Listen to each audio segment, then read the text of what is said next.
Praise the lord. ప్రభు పేరిట మరొక దినంలోకి మీకందరికీ వందనాలు.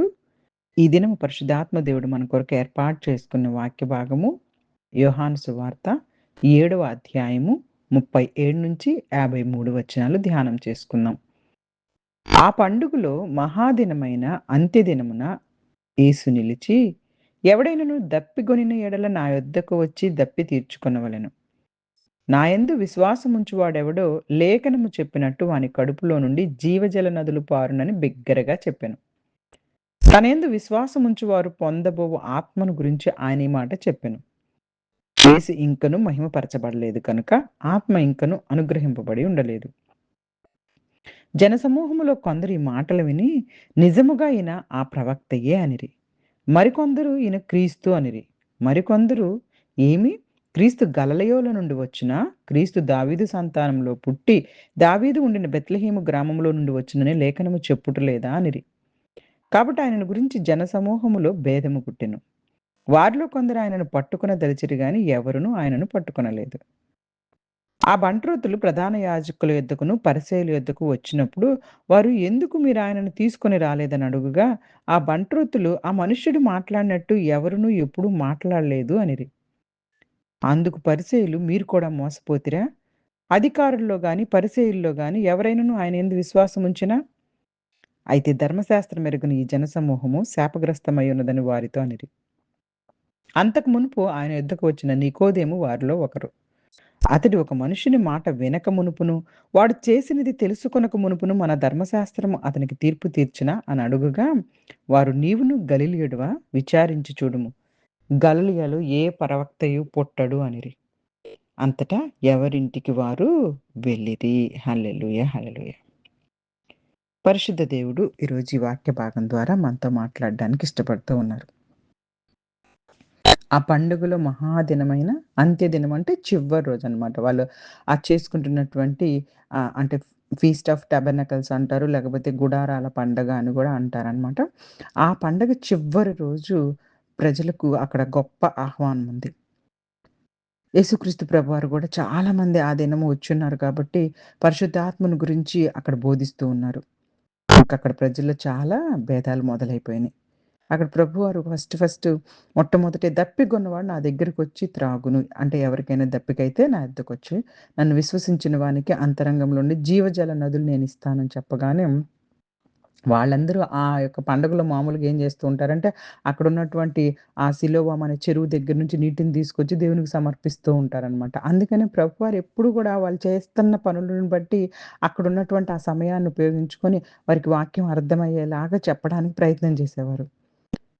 అక్కడ దప్పిక అంటే శారీరకమైనటువంటి దాహం గురించి ప్రభువారు మాట్లాడట్లేదు. ఆత్మీయ దాహం గురించి మాట్లాడుతూ ఉన్నారు. దేవుని కోసం తపించే హృదయం ఉండాలని, పాపంలో అలిసిపోయిన జీవితాలకు శాంతి సమాధానాలు వెదికే మనస్సులకి ఆ దప్పిక తీరుస్తాము. ఆ దప్పిక తీరుస్తాను. ఇదిగో దేవుని యొక్క వాక్యం దగ్గరికి వచ్చి మీరు విశ్వసించాలని చెప్తూ ఉన్నారు. జీవజలము అంటే పరిశుద్ధాత్ముడు. యేసుక్రీస్తు ప్రభువుని విశ్వసించే వారిలో పరిశుద్ధాత్మ నివసించి వారి జీవితాలకు, మన జీవితాలకు ఆశీర్వాదంగా ఉంటారు. ఇక్కడ 39వ వచనంలో క్లియర్‌గా చెప్తూ ఉన్నారనమాట. యోహాను గారు, యేసుక్రీస్తు ప్రభువారు ఇంకా మహిమపరచబడలేదు కాబట్టి పరిశుద్ధాత్మ ఇంకా ఇవ్వబడలేదు. అంటే యేసుక్రీస్తు ప్రభువారు శిలువ మరణాలు, పునరుత్థానము, పరలోక ఆరోహణం తర్వాత మనకందరికీ తెలుసు పరిశుద్ధాత్ముడు పెంతెకొస్తు పండుగ దినాన విశ్వాసుల మీదకొచ్చి అనుగ్రహించబడ్డారు. అప్పటికి ఇంకా పరిశుద్ధాత్ముడు వాళ్ళెవరి దగ్గరికి రాలేదు కాబట్టి వాళ్ళకి ఆ విషయాలు అర్థం కావట్లేదు. జనసమూహంలో కొందరు ఈ మాటలు విని, నిజంగా ఈయన ప్రవక్తే అని చెప్పేసేసి అనుకుంటూ ఉన్నారు. మరికొందరేమో ఈయనని క్రీస్తు అంటున్నారు. మరికొందరేమో ఏంటి ఈయన క్రీస్తు అయితే గలిలయలో నుండి వస్తారా? అదెక్కడ మనకి లేదే, మనకి తెలియపరచబడిన విధంగా క్రీస్తు దావీదు సంతానంలో పుట్టి బెత్లెహేం గ్రామంలో నుండి కదా వచ్చేదని లేఖనాలన్నిట్లో రాయబడి ఉన్నది అని చెప్పేసి అంటే ఒక్కొక్కళ్ళు ఒక్కొక్క విభేదాలుగా మాట్లాడుకుంటున్నారు. అక్కడున్నటువంటి ధర్మశాస్త్ర గ్రంథాన్ని కూడా వారు పూర్తిగా అర్థం చేసుకోలేదు. యేసుక్రీస్తు ప్రభువారు గలిలయలో పెరిగినా ఆయన బెత్లెహేంలోనే జన్మించారు. అది క్లియర్‌గా అక్కడున్న లేఖనానికి సరిపోతుంది గూడాను. కానీ మనుషులకున్న ఆ సమయాల్లో ఆ కఠినమైన హృదయాలు యేసుక్రీస్తు ప్రభువారిని మెస్సయ్యగా అంగీకరించకూడదు అని వాళ్ళు ముందుగానే అనేసుకొని, ఆ అజ్ఞానంగా, ఆ అసంపూర్ణంగా సమాచారాన్ని అంటే లేఖనాలను సరిగ్గా అర్థం చేసుకోకుండా కావాలని తిరస్కరిస్తానికే తిరస్కరిస్తున్నారు. దేవుని వాక్యాన్ని తెలుసుకోకుండా మనం ఏది పడితే అది మాట్లాడతారు. ఏది పడితే అది తీర్పులు చేస్తూ ఉంటాం. అలా చేయకూడదని ఈ వాక్య భాగం ద్వారా పరిశుద్ధాత్మ దేవుడు మనకు తెలియపరుస్తూ ఉన్నారు. అక్కడ వెళ్ళిన బంట్రోతులు యేసుక్రీస్తు ప్రభువుని పట్టుకోమని ఈ ప్రధాన యాజకులు, పరిసయ్యులు పంపించారు కదా! వాళ్ళు యేసుక్రీస్తు ప్రభువుని పట్టుకోకుండా తిరిగొచ్చారు.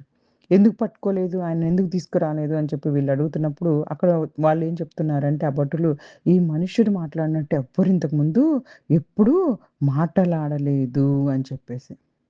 యేసుక్రీస్తు ప్రభువారిలో ఉన్న ఆ దైవికమైన అధికారాన్ని వారు అనుభవించేసారు. విన్నప్పుడే వారికి అర్థమైపోయింది. కానీ ఈ పరిసయ్యులు మాత్రం అనుమానిస్తూ మళ్ళీ ఏమంటున్నారంటే, ఈ ఎళ్ళిన భటులతో గూడా మీరు కూడా మోసపోతున్నారా?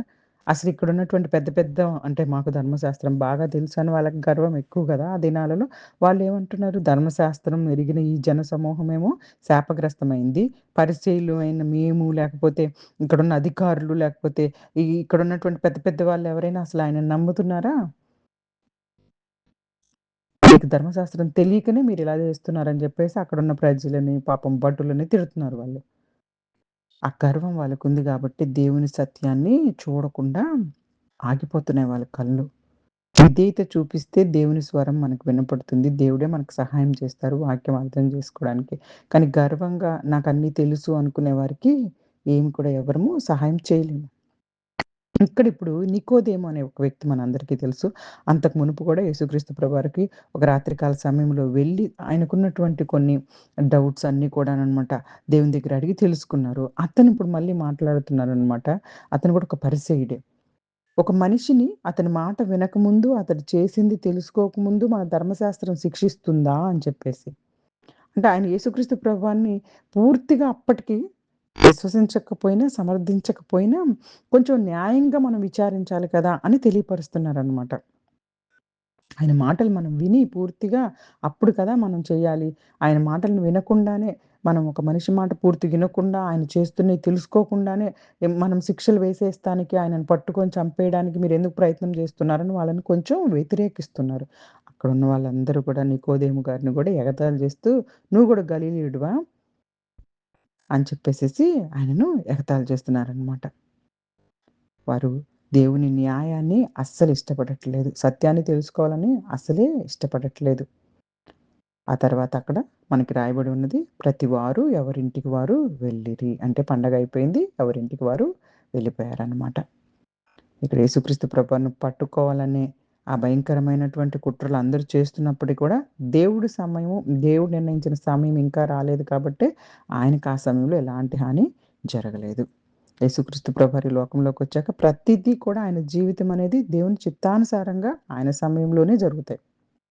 మన జీవితాల్లో గూడా ఆయన సమయంలోనే మన జీవితాల్లో ప్రతి కార్యం జరుగుతదని ఆయన చిత్తానికి మన జీవితాన్ని అప్పగించుకోవాలి.